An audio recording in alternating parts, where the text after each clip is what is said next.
2015年2月下旬、十二使徒展員会の M. ラッセル・バラード長老が日本を訪問されました。バラード長老ご夫妻は名古屋を訪問し、70人会長会のロナルド A. ラズバンド長老ご夫妻、カンディ・ビショップリックのゲイリー E. スティーブンソンビショップご夫妻が同行しました。一行は名古屋伝道部の宣教師や真剣指導者を訓練しました。また教会員に向けた特別ディボーショナルを行いました。平日にもかかわらず大勢の生徒たちが集まり、礼拝堂から多目的ホールの舞台上に至るまで満席となりました。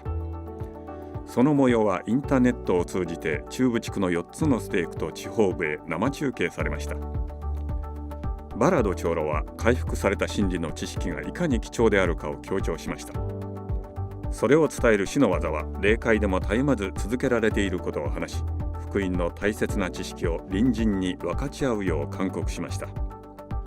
安息日にバラード長老ご夫妻は名古屋東ステークの特別カンファレンスに出席しました。アジア北地域会長会の青柳光一長老ご夫妻も同行しました。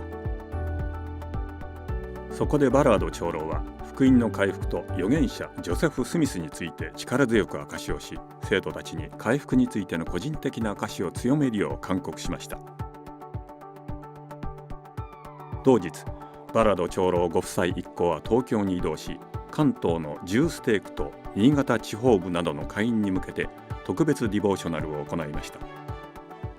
翌朝には東京伝道部と東京南伝道部の合同訓練集会が開かれ、400人以上もの宣教師たちに向けて訓練が行われました。